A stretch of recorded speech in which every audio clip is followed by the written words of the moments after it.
Welcome to the More Than Corporate podcast, where we discuss finding fulfillment, defining success, and living your best life. There's no roadmap to success, no one-size-fits-all answer to fulfillment. I believe it requires us all to be vulnerable and authentic about what we want to accomplish and have the courage to step out of our comfort zone to chase our dreams.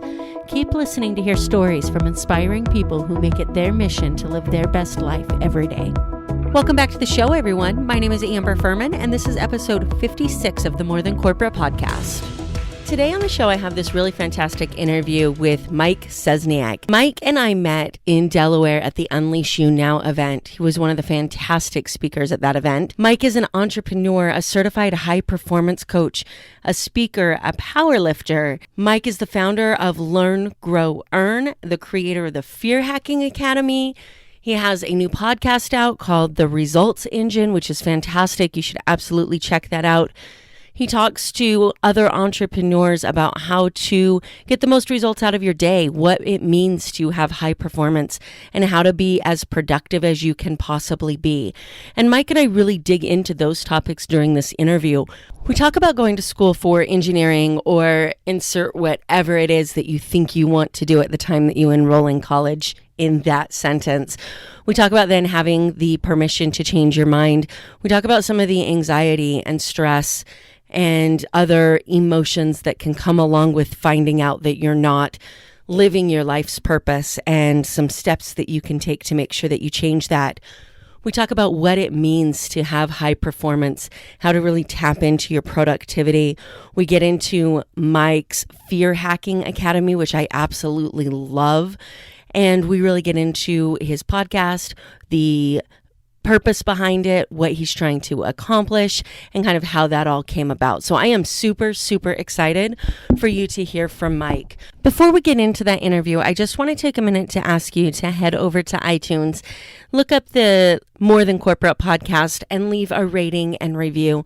This not only helps me understand what topics you're resonating with so that I can bring you more valuable content, but it also helps me with Apple's algorithm so that I can get the show out to more people and impact as many lives as possible. So I look forward to hearing your thoughts on the show in the ratings and review on Apple Podcast. Thanks so much in advance for taking the time to head over and do that. And without further ado, let's jump into this interview with the amazing Mike Szczesniak. Mike, thank you so much for coming on the show. I appreciate it. Amber, thanks for having me. I am super excited to allow you guys to hear from Mike. You guys just heard his bio, and I met Mike while he was speaking at Unleash You Now and was just super impressed by his story and thought that he would be a cool person to have come talk to you guys. So what I'd like to do is have you just start by talking about what it was like for high school Mike and what you thought your life was going to be like. Did you have like a career goal that you thought you were going to end up in when you were like high school age? Yeah, all I cared about in high school was sports. I was a 3-sport athlete in high school, and my entire college search was based on where I could play soccer. So the system was very much my club team, my travel soccer team would be going to a college showcase, and the showcase was to have a list of all the coaches in attendance. So I would print out that list. I would bring it to my guidance counselor in high school, and he would, based on my academic goals, because by the way, I grew up in a family where it was very clear, like, you're not going D1 for the sake of going D1. Like, if you can go D1, amazing, but you're not going to do it at the sacrifice of education just so you could play good soccer. So based on the academic goals and like what I wanted to create, we would go through the list together with my guidance counselor. He would highlight or underline or whatever all the coaches. And then I would come back with my dad. My dad was a lawyer. He would help me draft all the emails to all the coaches, and we would fire it out and let them know, hey, I'm interested in your school. I'll be on this team at this showcase. I would love for you to come see me play. And during one of those meetings, my guidance counselor was like, hey, you're good at math and sciences. You should look at engineering. I'm like, okay, do they make a lot of money? He said, yes. I'm like, sign me up. Because all I wanted back then was make as much money as humanly possible, as fast as possible, so I could retire young and open a pit bull rescue foundation. Okay. Like that was it for me as a kid. And it has since evolved. And hopefully I get to do that at some point still, by the way. But that's where it started for me. So I was going to ask you, and you kind of answered the question already, whether your family was education oriented based on the fact that they put so much emphasis on your education. So your dad was a lawyer. What did your mom do? My mom's the accountant in the family, so Okay. I don't talk to her about the financials. Like when it came to some of the investments I was making in myself, I would call my dad because at least I knew that he was coming from like a self-employed mindset and maybe not an entrepreneurial mindset, but he might vibe with me. And I did not even come close to calling my mom for some of those conversations. But she's always helped me with taxes, so that's been great. That's awesome. So I think it's interesting what you just said, and I'd love for you to expand on that a little bit before we move on in your story. The self-employed mindset versus the entrepreneurial mindset, because I think that those Yeah. two things get confused so much. Can you talk about what you think the difference is between the two? Here's how I would call it. Like I'm reading a book called The E-Myth right now that maybe you've read. It's a really, really popular book. It's been recommended for countless years, and I've just been dragging my feet, frankly. But I think Michael Gerber is his name. He paints the picture very, very well. And it's basically the myth of entrepreneurship, the entrepreneurial myth, which is basically like we get into business because we hit a point where we realize, hey, I could do this for myself and I could own this damn thing. And then we create a business around what it is that we do. And inevitably, there's many, many different versions of an entrepreneur. And like the tactician is the person that then runs the business, which is not good, by the way, because then it becomes a high paying job that you just own. Right. And that's what I would view self-employed as. It's you're in control of your income. You don't have anyone that you're reporting to other than yourself, but you're not like I would view entrepreneurial as bigger thinking, like looking at how you can scale, looking at how you can impact at a much greater level. And there are a lot of different nuances between those, but that's how I would kind of boil it down in a simplistic way. I love it. And I think that that's a pretty cool way to boil it down. I have not read E-Myth yet, but I am in the same position as you. It's been recommended to me so many times, and I just need to sit down and do it. So I'm glad to hear that it's been valuable for you. So did you end up going to school and becoming an engineer, or Yeah. you did? How long did you work as an engineer? I spent 5 years at my company and there was a bunch of stuff before that I guess we can add to it. So maybe like 6.5 years. But yeah, at the school that I ended up going to, it was harder to transfer into the engineering program than out of it. So I just started in it a year later. They're like, you got to pick a type of engineering. I'm like, well, I don't want to build stuff. So mechanical's out. Don't really care about electricity. So I'm good on that. And the only other option was computer. I'm like, well, computers are sick. Like, let's go with that. And I just never got scared away. Every program, every degree, they all have those classes that are like the make or break. And for us, it was algorithms. And I was doing like an all-nighter a week for that class, I remember.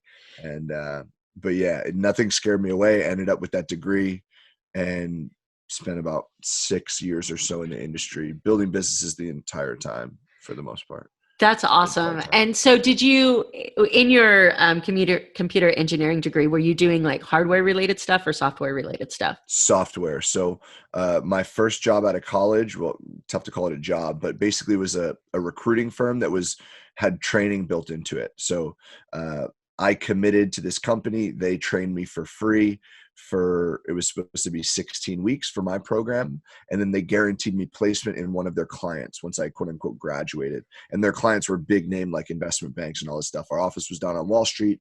It was unpaid training. So it sucked. Especially since I was commuting 2.5 hours each way for it. And especially if at this point in time, because I think now if we were to have a conversation about unpaid training, we would have a completely different conversation. But in that mindset where your goal is to graduate and make as much money as you possibly can, unpaid training sucks. Yeah, for sure. And so I did that. That 16 weeks ended up being about 6 months because of some stuff happened in the company. Hurricane Sandy hits, and I was able to walk away from that contract for free because they had a window to place me, and Hurricane Sandy screwed everyone's budgeting up. I got to walk and go get a job that was actually what I was worth. Right. I was able to rationalize the pay from the other company because I'm like, cool, well, 30 grand they value their training at. I'll split it in half for the 2-year contract, add 15 to each of these numbers. And like, I could tolerate the numbers, but it wasn't what I was necessarily worth. So went and found a job on my own where I was working at a big global like luxury e-commerce company.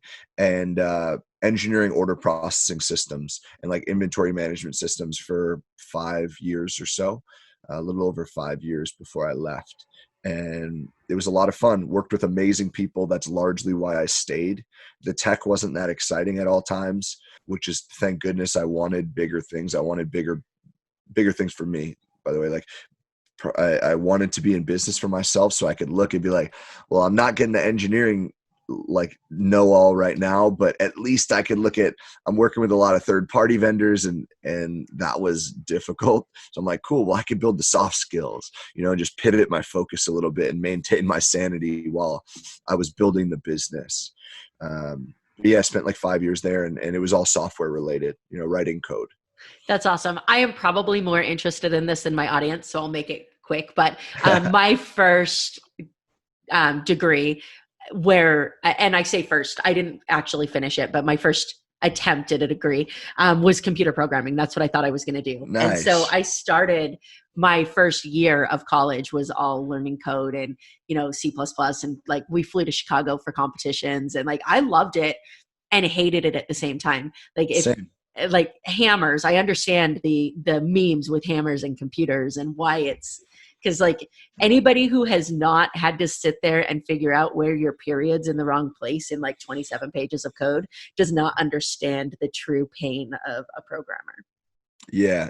Debugging is, it's a fun situation, and some languages are way worse. Like if you look at like a Python where you can have an extra space somewhere and be pulling your hair out, it's an interesting problem to have to solve and maintain your sanity throughout. Yeah. And I mean, I'm talking like 2001 time. So this is where like you want to print stuff out because the e-readers that we have now isn't quite the same, and you couldn't like write on it. So you were printing out these pages of code to look at, and you can't see extra spaces on a piece of paper. And so it's a disaster. But yeah. I think it's really cool to bring that out, because that type of dedication and attention to detail is what's missing in so many successful business owners and successful entrepreneurs. So I kind of love to see the connection between having the technical skills and then getting the personal skills that you were talking about, and then taking that into your entrepreneurship. It's crucial. I think that software engineering in a weird way prepared me for a lot of business, because I think a lot of us, we tend to go to the mindset of like, oh, like it's impossible, or like there's no solution. It's like, that's BS most of the time. You might just not have an ideal solution, but that doesn't mean there's no solution.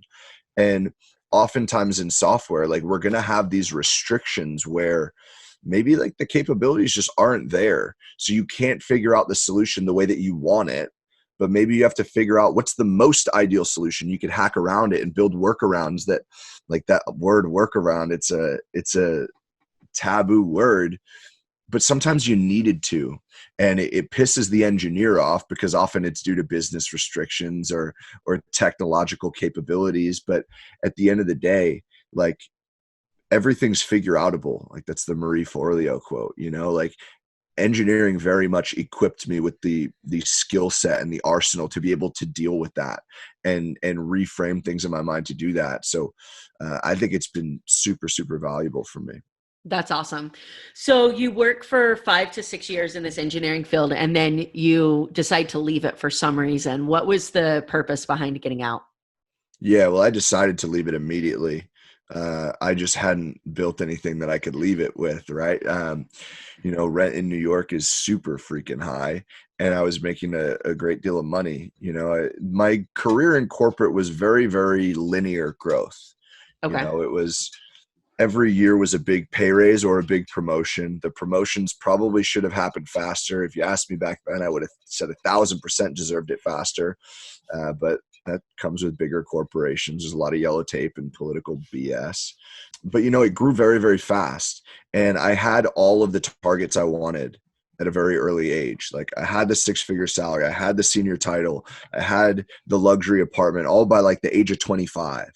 And it was going really, really well. But the entire time I knew I wanted to build something for myself.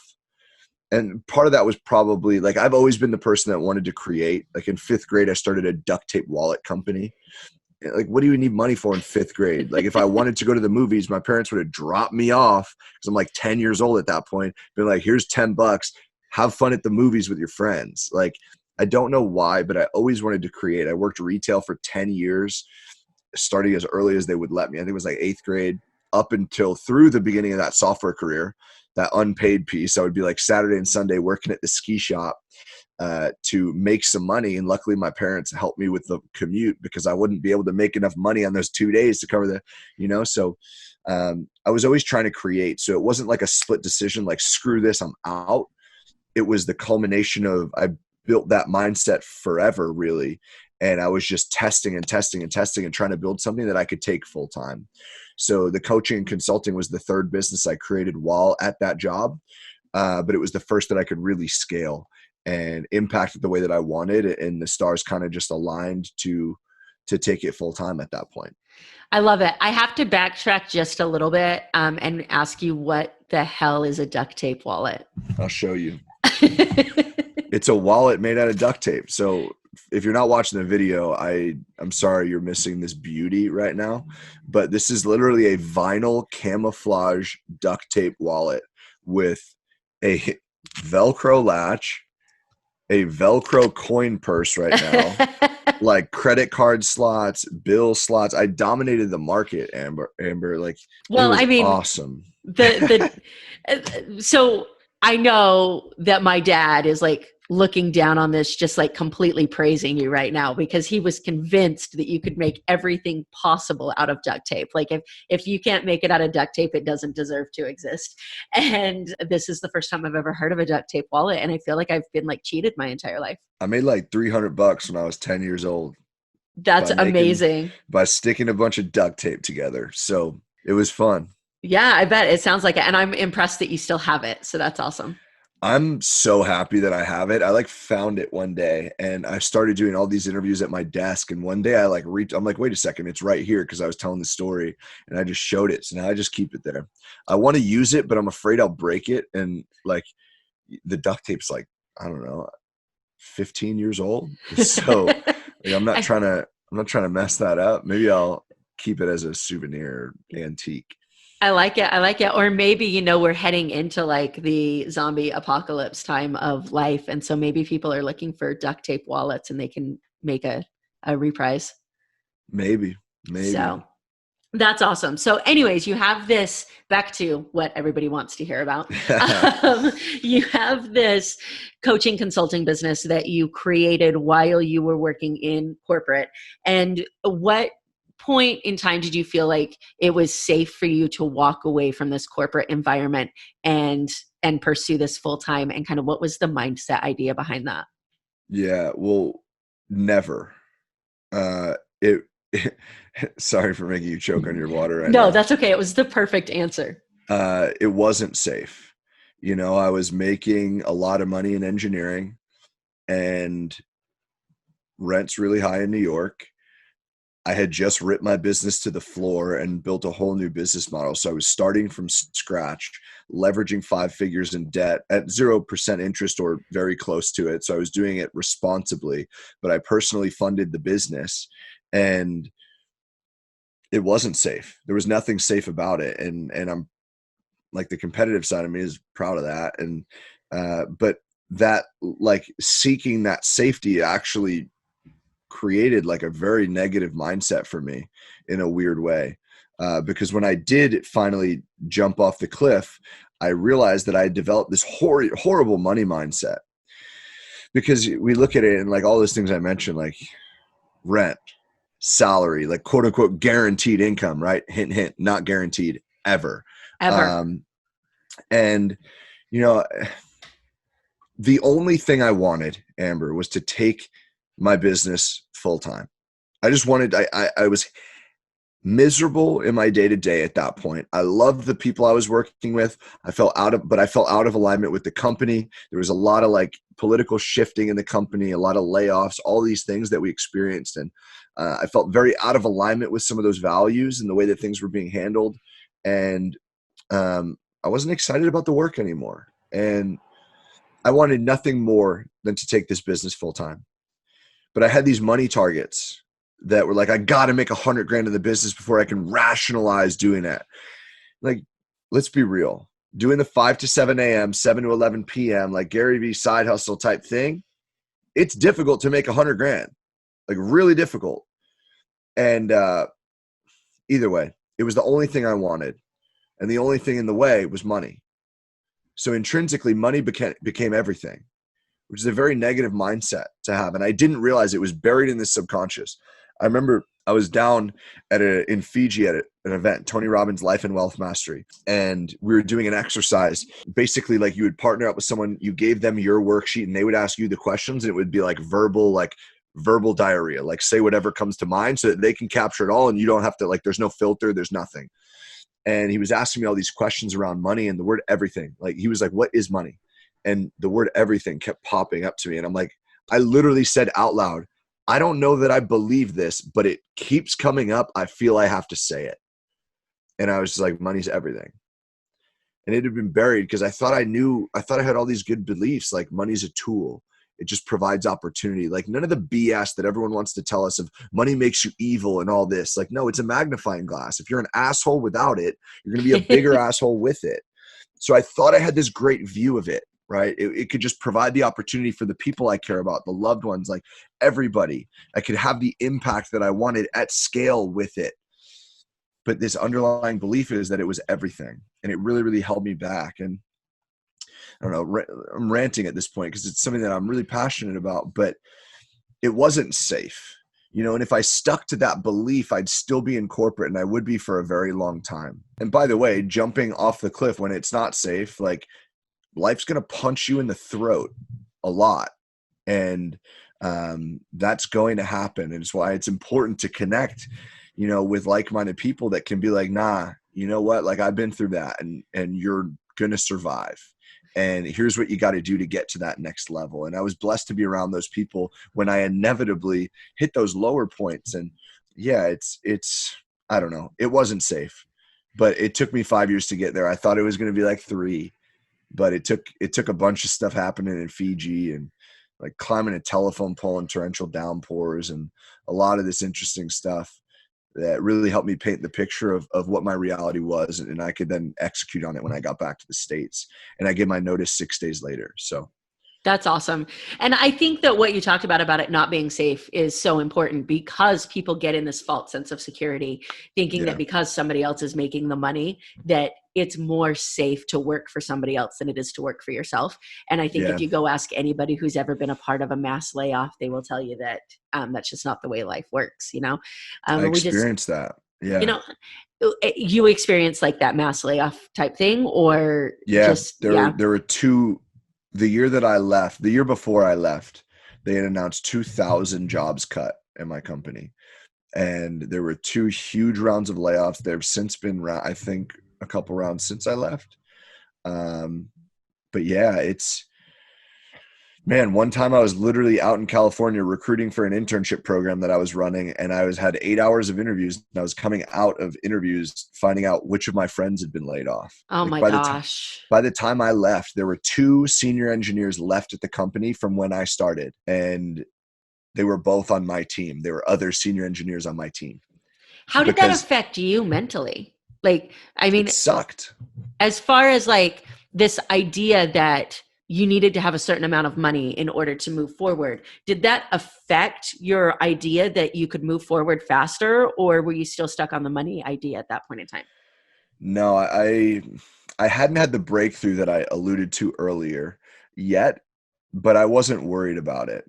Mainly, honestly, because I was looking at it like an opportunity.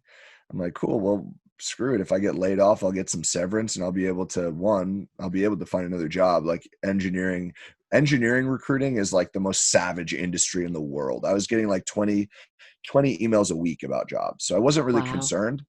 But at the same time, I was also looking at it as opportunity. I'm like, cool, let me make sure I built this to the point where like, if that does happen, I'll have some severance. I'll have a little runway. Let me just give it my all. And it is what it is. And that's a very toxic culture to be breeding within a company, or to be growing, excuse me, not like I'm not the one spreading that. Like that's just what was there. But yeah, it was difficult because, you do have that view of guaranteed income, like it's safe.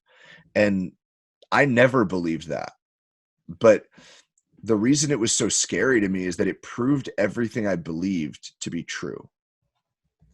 Like everything I believed about, I needed to take ownership, and I needed to, like no one cares about my growth as much as I do. Like I need to be the one driving it forward, and I need to take control over a lot of these things. Like it proved it to be true, and I hated that I was right about it. But I also loved that I was right, because I'm like, hell yeah, like I was right. There's definitely that ego piece and that competitive nature, but I hated that it was right because it was affecting my friends. And like, man, some of them were here on visa, and like they were worried about losing their visa if they didn't find a new job. Like some people had families that they relocated. Like it's a very harsh reality of bigger business. And as I grow into the entrepreneur that builds a business with a big team, I hope I never have to do anything like this. But I understand that it's important and needs to happen. So I don't know. I feel like I was able to look at it from that perspective and be like, I get it, but it still sucks. Yeah, So for sure. So I hear a lot in what you're talking about as far as this like mental understanding of this like value to yourself and listening to yourself and understanding that what you thought was right. Were you raised that way, or was there something that caused you to seek out that type of mentality and like the Tony Robbins path and the like own your own future type thing? I think it was a culmination of everything, really. Like after college, it's interesting. I started, I guess, like reading, right? Personal development, because I wanted to grow my software career. I'm like, my mentality was, I'm spending 2.5 hours each way on freaking trains for unpaid training right now. If I don't do something productive and I'm just giving away 5 hours of my day for nothing, I'm going to lose my mind. So, I started to read books that I knew would advance my career. And then eventually it transitioned into entrepreneurial stuff. And then eventually it was some businesses that I was a part of that connected me with great mentors. And it was just all leading me down this path of like firmly believing that entrepreneurship wholeheartedly was the way for me to change my life and create the reality that I wanted for the people I loved. And I think it all just developed on that path. That's awesome. So when you started doing your coaching business full time, what did that look like for you? Did you have the security that you wanted at that point? And if not, how did you deal with that to allow Yeah. yourself to keep pushing forward?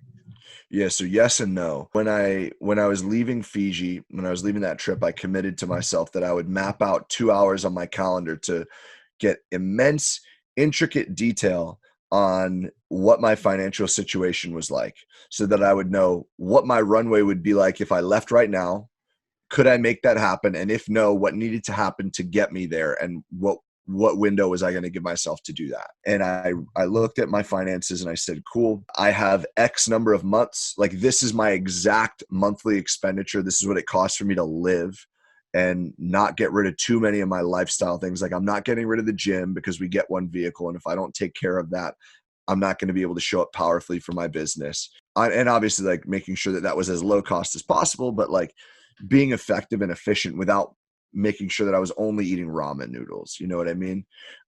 So I mapped out what that expense report looked like and what that runway looked like for me, and realized I had a certain number of months worth of money and I needed to make something happen. And if I didn't, then I would need to really figure out what was going on and start to pivot a little bit. So that's what it looked like for me. The only reason I waited 6 days though to give my notice, I mapped out 2 hours for as soon as I landed. I gave myself a couple hours to sleep because it was like 36 hours of travel door to door from Fiji. And then I had 2 hours mapped out, created all of it, and I was ready to do it on Monday, but I wanted to go home. I was living in Jersey City at the time. I wanted to go home and speak with my parents so that this is what I'm going to do, not this is what I did. I wanted to involve them in that and enroll them in my belief so that they felt like they were part of the conversation. And so that's what I did. That's the only reason it took 6 days to put And that notice in. your mom, was she on board with this at this point, or was the accountant kicking in? By the end of the conversation, she was. Oh, good. Yeah, when I first told her I remember I was sitting, they were in bed, like watching TV or whatever. Everyone was like sitting up in bed, and I sat on the edge of the bed and I was talking to them about it. And I was super nervous, man. Like I was real nervous to talk about it. And when I first said it, she looked like she saw a ghost. But by the end of it, she was fully they've always supported everything. I want to make that clear, but they were very, very much in agreement. Like, now is the time for you to really do this. I was, I guess, I don't know, I was in my 20s. I am in my 20s, but like, I'm young. I didn't have a family, didn't have kids, didn't have any of that stuff. Like, my only responsibilities were my bills for myself, my life, and my business. So now was the time for me to take that risk, and bet on myself. And they very much agreed with that by the end of the conversation. So, everyone felt really good walking away from it. That's awesome. So when I heard you speak at Unleash You, one of the things that really stuck out at me was the fact that you had created this program that you had called Fear Hacking. And to me, that just spoke so much, because I know for me personally, and I think for a lot of people out there, what stops us from doing the things that we really want to do, or even what stops us from acknowledging the things that we really want to do, is fear. And so can you talk about like how you came up with that and what that kind of consists of a little bit, and how you use that to help people through these limiting beliefs that they have that sometimes prevent them from even seeing what they want? Yeah. 100%. So, fear hacking for me, it was a practice that I just deployed for myself, whether that was, I didn't really go into this now during our talk today, but I did on my talk in that event. During that climb in corporate, when everything was amazing and like sunshine and rainbows on the outside, behind closed doors, I was completely broken. I was struggling a ton with anxiety, debilitating panic attacks that put me on like 2 to 3 day funks. It was really, really bad. There was a bunch of different areas of my life where I felt like I was just losing a piece of me. Like something would happen, whether it was one of those attacks or whatever it was, like some stuff going on in my personal life where I would pivot focus and I would fall into a routine that didn't serve me, where I lost a piece. So it started as that. I'm like, I need to get this stuff back in my life. Like the content I'm posting on social media, like from an impact perspective, right? Like I wanted to grow my brand because I knew that I wanted to scale that impact. For like meditation, fitness, nutrition, all these things that I was just losing. So it started as like for my personal life. And then I'm like, damn, that worked real well. Let me see if I could do it more business oriented. And then it became, Instagram posts for the business account and blog posts and Facebook lives and all these other metrics that were more business driven. And they were still personal pieces like the meditation. And I wanted to learn how to speak Polish back then. So I was doing an hour Polish lesson a day I added that afterwards because the blitz wasn't hard enough. But then it started to go into the business world. And at this point, I was still drastically neglecting the coaching industry. I was resisting it. People were pushing me into it. I'm like, screw that. I ain't a coach. I don't want to be a part of that. I had a very negative stigma for me personally, because I saw rented Lambos and stacks of cash on Instagram. And I saw like 17-year-old life coaches. And I didn't understand what coaching was, right? I didn't realize that I didn't need to have the solutions to just give people. I just needed to help navigate the breakthroughs and help facilitate the conversations. And so that was my bad. I take ownership of that. But it created this environment where I was like, nope, don't want to be associated with it. But you fast forward a little bit and, that journey with anxiety and panic, I realized that I had no idea what productivity was. And I just thought it was like checking things off of a to-do list, getting things done. I thought if I wasn't working 47 hours a day, I wasn't being productive enough. Yes. And that opened me up to the world of high performance. And the reason that's important is because you fast forward, eventually I'm listening to a podcast. It says one thing that's so simple and I'd heard a million times before, but for whatever reason, it was delivered in a way that was powerful for me and resonated. And that was that decisions are emotional. They're not logical. And that one thing unlocked everything as to why fear hacking worked. I'm an engineer. I'm a data-driven dude. I didn't really like everything I do with my clients, with myself. It's all backed by science in some capacity. right? Nothing that's just seemingly woo-woo. And I'm not going to share that with everybody. I'll maybe test it for myself, but like if it doesn't work, it ain't going. So everything needs to be data-driven for me personally. And that helped me unlock the science of like why this was working. Fast forward 3 more months, I go to an event in Ohio. I meet Brendan Burchard. He's the world's leading high performance coach. I hear the terms high performance. I'm like, I could resonate with that. Life coaching, hell no. But high performance coaching, let's go. Because it's the lens that I've always looked at everything through. That athletic lens from high school and college, right? And then into the gym, and something I'm super proud of, like pivoting that aggressive thinking, that aggressive focus, that aggressive work ethic into all these different areas. And it's undoubtedly why I've excelled in a lot of these areas. So, it was words that I could resonate with. On the flight home, I wrote Fear Hacking's curriculum. And that's like the backstory of how it came to fruition. But in its simplistic form, Fear Hacking Academy, now it's a digital course that I offer. And it's an educational program that helps you understand why that works, understand the decision-making process, habit building, all these different things, and then arms you with a skill set where you can then deploy that against anything that's important for you, whether it's personal, business, etc. Super versatile, but essentially we're just hacking the decision-making process, like leveraging fear instead of getting paralyzed by it. Because fear, it's the most powerful form of the decision-making. It's like, it comes down to pain versus pleasure, running away from pain or seeking pleasure. And running away from pain is far more powerful. So if we can learn to, manufacture those situations and learn to hack that process, we could do what, frankly, we already know we need to be doing. We're just hesitating. And this is a process that we can do it. So do it with a lot of sales teams, a lot of literally it's remarkably versatile. I've done it in personal life and professional life, and we've crushed it in all areas. So I'm super proud of that program. I love it. And for me, because I didn't realize how much of my life was spent in fear. When you were talking about that on stage, I was like, yeah, this guy, like that thing. And it just resonates with me. Have you seen the movie Chasing Mavericks on Amazon Prime? So I talk about this a ton in my Facebook groups, but it's the story of Jay Moriarty, who's a professional surfer, or was a professional surfer, and his story and all this stuff. But in a conversation with him and his coach in the movie, they're diving and he sees the shark and he panics. So they get up and his coach asks him what the hell was that? And he's like, what do you mean? What was that? I just saw a 10-foot shark. And he goes into fear and panic are two separate emotions. And he's like, fear is healthy and panic is deadly. And for a long time, I actually had that written on my bathroom mirror, because when you're talking about a sports context or something to that effect, panic can truly be deadly. You lose your breath underwater, or you lose your focus and you get yourself in a situation.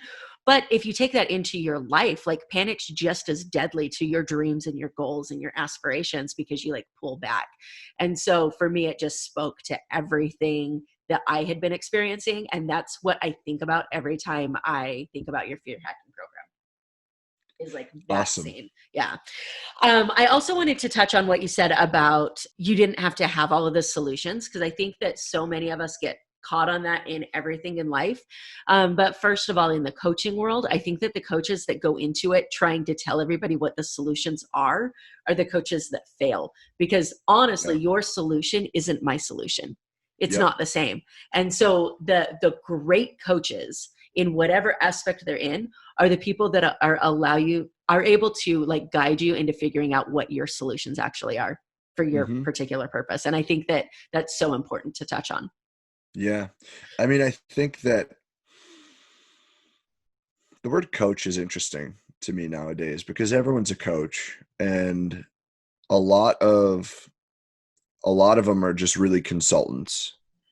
And that's an important distinction, I think. For me, coaching is what we're talking about right now, which is literally every session that whenever I'm starting to work with a client, it starts with, listen, I'm not here to solve problems. I'm just here to help navigate conversations and help you facilitate your own breakthroughs and your own transformations.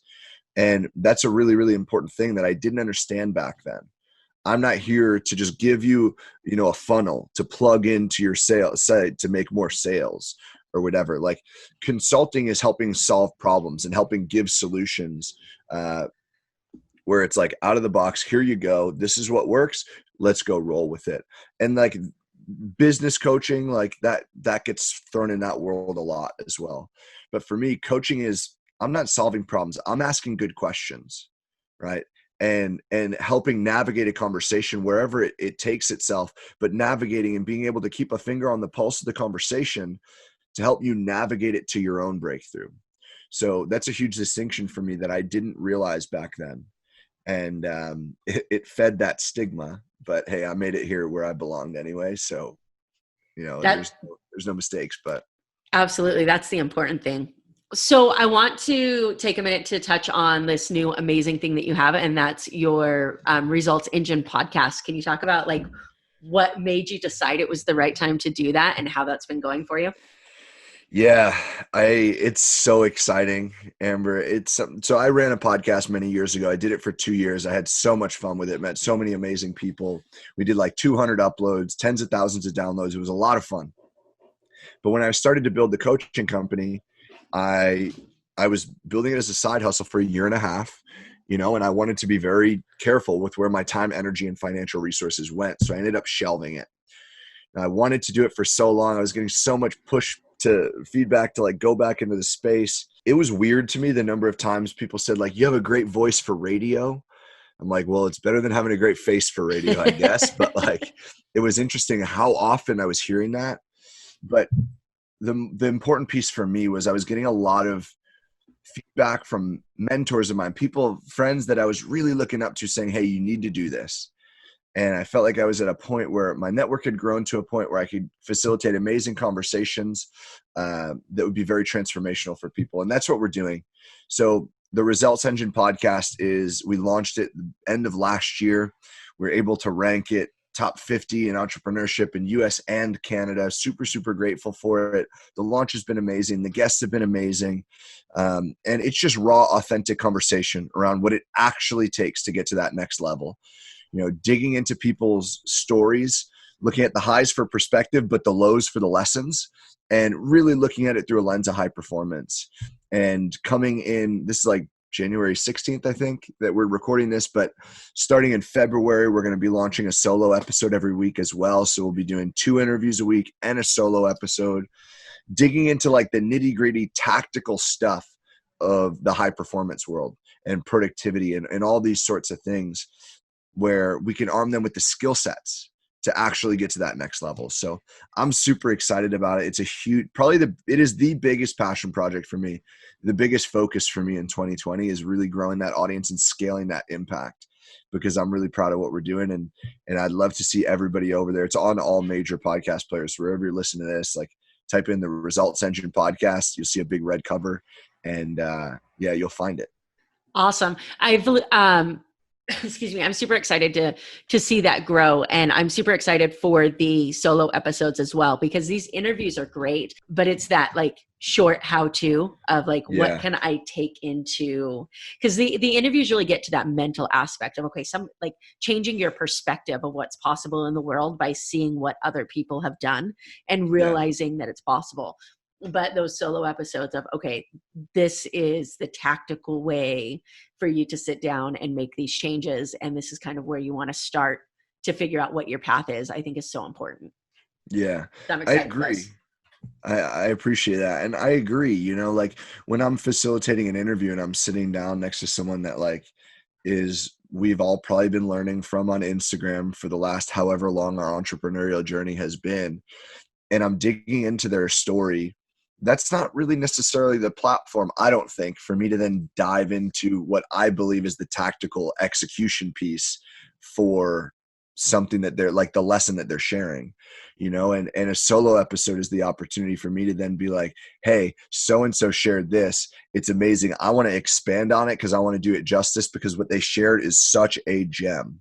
And then I can dive into it from like the perspective of high performance, like the world that I live in, and what's driven the needle forward for a lot of my clients and breakthroughs that they've facilitated and stuff like that. So I'm super excited for it as well. I'm starting to map out what that's going to look like and really excited to jump into that. That's cool. And I love the passion project thing because I can totally get that. And I think it's really cool that so many times our passion projects end up turning into that thing that we were just supposed to be doing the whole time. And so I'm excited to see that for you. So Thank you. so something that I ask everybody on the podcast, because obviously this is about defining your own idea of success, is if you had to define success right now, what does success mean to you? And how has that changed for you throughout your life? Yeah, it's very simple. It's servant leadership. My number one life pillar is impact over income. And it's why I ended up in the mastermind that I'm in. It's why I've, done everything. It's why I keep the book, The Go-Giver, right here, because Bob Berg and John David Mann so eloquently put it. Your income will always be directly proportional to the number of lives that you touch in a positive way. I got to interview Bob the other day for my podcast, and it was such a freaking treat because this book changed the game for me when my uncle sent it to me many, many years ago. And I've relentlessly recommended it to people more than anything else I've ever read in my life, more than all the OG great books ever. And they're amazing. This one's better for me. So that's what success looks like. I love Gary Vee's vision of like, I want there to be like standing room only at my funeral type of thing. And that's kind of like what it is. Like, I want to have such a big impact that financially I'm rewarded so I could provide abundance for the people I love. And I know that that won't happen unless I solve such a big problem that helps so many people, because the market rewards that. So that's kind of what it looks like for me. Just being of service, being someone that carries themselves in such a way that people love to be around them. People look up to them because they know that they can support them in some way. That's what it means for me. That's awesome. When you get to do that type of an interview, I have to know whether I'm the only one. When you get to do that type of an interview, do you ever find yourself listening and then all of a sudden you're like, shit, I have to ask a question? Like, you just get so wrapped up in the fact that you're listening to this person that you've looked up to for so long, and you get lost in the fact that you're actually supposed to be like performing an agenda? I haven't yet. For me, I've definitely had like the holy crap, what am I going to ask next? Because I'm so like, I hope I don't figure out what to ask next because I'm so engulfed in loving every second of talking to this person. Yeah. I've definitely felt that. But for something like that, like when I was interviewing Bob, it was just such a treat. And I knew what I wanted to talk about because of the fact that I love this book like so much. So I re-listened to it before jumping into the interview so I could brush up on like really digging into some of the principles, because I think that some of them people will be like, okay, yeah, that's nice, but like I'm going to find XYZ edge case as to why it's not true. And I pressed them on some of that stuff. So it was really cool to have the conversation. And there are no edge cases, by the way. But yeah. When does that episode release? It's out already. It was out. episode 7. Yeah. Awesome. I'll have to go check that out. You have to let me know what you think, because it was such a fun conversation for me. And it's indication that you're on the right path, I think, where all of a sudden people that were like mentors and idols, like you're getting to chop it up and connect with them. And that was really, really cool for me to experience. So that's awesome. I love it. Well, so many times we sit around and talk about our successes and the things that we've done right. And I want to dig into the other side of that and ask you if there was a particular time that you experienced something that at the time you thought was a failure and that ended up turning out to be something that was necessary for your success. Every single failure, every single one, because I think that, I don't know, the word regret gets thrown around, and I think that it's an interesting word. Are there things that I wish may have gone differently? Yeah, but I might have been restricting myself or protecting myself from a necessary lesson, and I wouldn't be who I am today without everything I've been through. So there's definitely parts that sucked, don't get me wrong, and it sucked to go through them, but I was stronger because of it. So I could pick any of them, but anything that's deemed a failure was a necessary thing to overcome to grow into the person that could handle the next set of failures that would teach me a new level of lessons. Because I think it was Mark Manson talking about it in The Subtle Art of Not Giving a Fuck. he talked about like, there will never be the absence of problems. Right. Right. We'll always just upgrade to newer problems. So the goal is upgrade to problems that we're okay with dealing with. Yeah. Like I remember the day that I interviewed Bob, for example, I was flying home from California on a red eye. This is crazy. As you know, there's a window where Apple approves a podcast. It's like, might be 2 days, might be 5. Good luck launching it effectively because can't time any of your content well. You know what I mean? My podcast got approved. First of all, I got sick during the entire launch week. So I lost 3 days, like sidelined completely. Lost 3 days of my 7-day launch plan or 8-day launch plan. Then on top of it, I was about to fly to California for a 3-day mastermind, 1-day give day, which is like we spend the entire day just loving on the homeless population. We were making backpacks, handing them out to the homeless in LA. So 1 day of that, 1 day of a mission trip down to Tijuana for International Network of Hearts, actually, this charity a nonprofit that my friend's family runs. So we then went down there. I had 5 in-person interviews. And in that week, while I was sick, my buddy Cole Hatter calls me up and says, "Hey, by the way, you're speaking at our mastermind." I'm like, sick. All right, now I got to prepare a talk as well. So all that happens. I'm on the way to my gate in the airport and I get a notification that the podcast finally got approved. And I'm like, sick. Now I got to execute this launch plan. So it was wild. Then I go through that trip. I fly home on a red eye. And on the way home from the red eye, I'm like, starting to look at my calendar and I realize I have 7 hours of meetings in an 8-hour window, 5 of which were podcast interviews. After flying home on a red eye. And I'm 6'5". I don't fit on planes. So you don't sleep too well on a red eye. And the first of those interviews, thankfully it was the first, so I was somewhat fresh, was with Bob Berg. So I'm looking at it and like, this sucks. Like, this is a huge problem, but it's a great problem to have. And I'd rather have those problems than problems I used to have.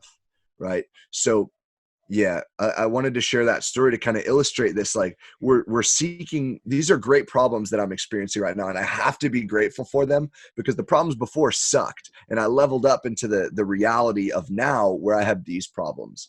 And sometimes like they're difficult still, but they're going to help me build that armor and build that skill set into the person that earns the new set of problems. So yeah, they all suck at some point, but I wouldn't give them away.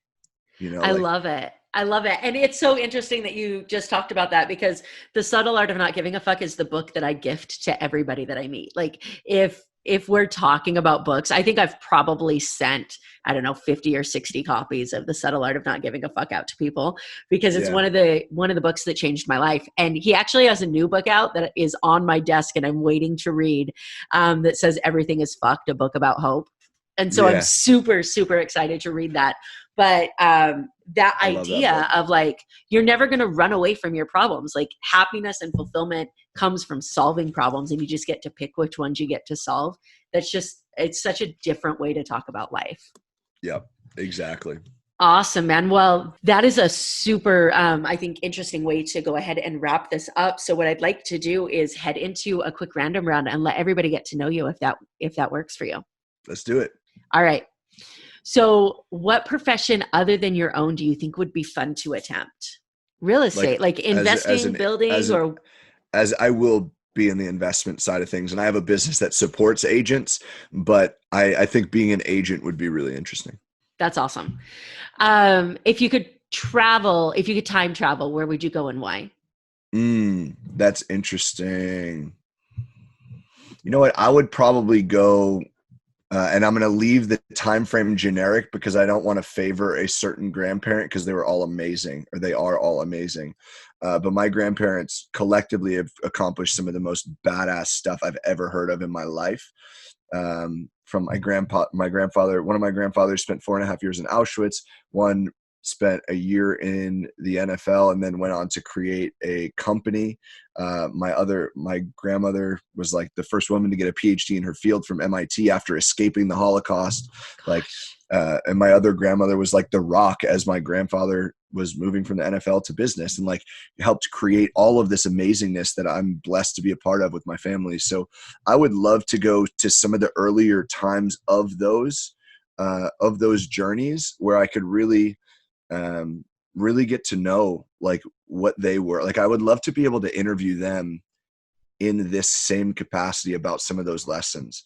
One of my grandfathers passed away before I was born, so I never got to meet him. But I think that would be really cool because I'm definitely a product of so many of those things. And yeah, it'd be really cool to be able to go back into some of those different eras and learn about them. I'm I probably love that supposed to answer. have short answers for this, aren't I? But No, like, no, that's not not short my answers thing. at all. So, okay, cool. There are no rules here, man.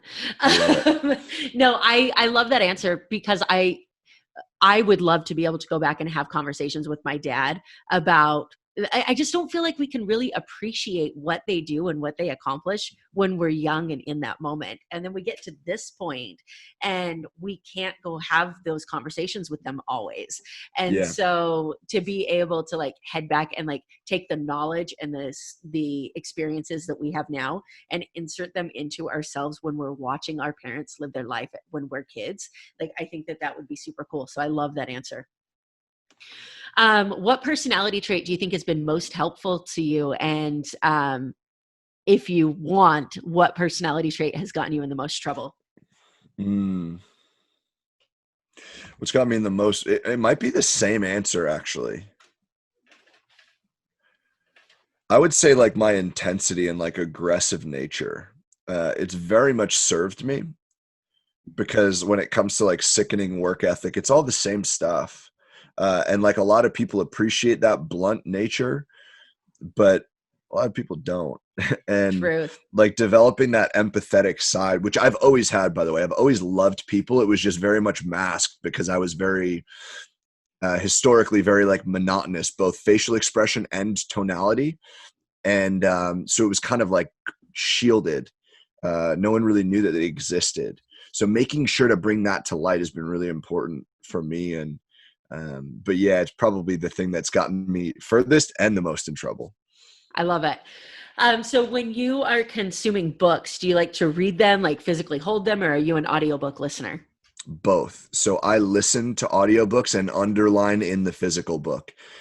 Reason for that is I'm a very touch and like my physical library is one of my most prized possessions. I'm a very kinetic learner, like touch and feel, like I like a physical book. But I was also the kid that had to learn how to take the SATs because I read so slow. So I had to know which questions to like guess on, right? And just like circle answers because it wasn't worth spending the time because I wouldn't have read that fast. The reason that audiobooks give me the confidence that's like, this is going to take me 8 hours because I know how long the freaking audiobook is. Plus then I underline every passage that's really powerful for me. And then I can go and transcribe them into a Google Doc. So at the end of a book, I'll have a 20-page document that I could share with like friends, clients, all the above, where it's like 20-page Google Doc of all the excerpts of the book that were really powerful for me. And then I can just go back and reread that as needed. So that's how I do it. And are you doing these at the same time, or do you listen to the audiobook first and then go back or do you have the book in front of you while you're listening to the audio? I'm underlining as I'm listening. I like it. I've never thought about doing that, but that I may totally like swipe your idea. I love that so much.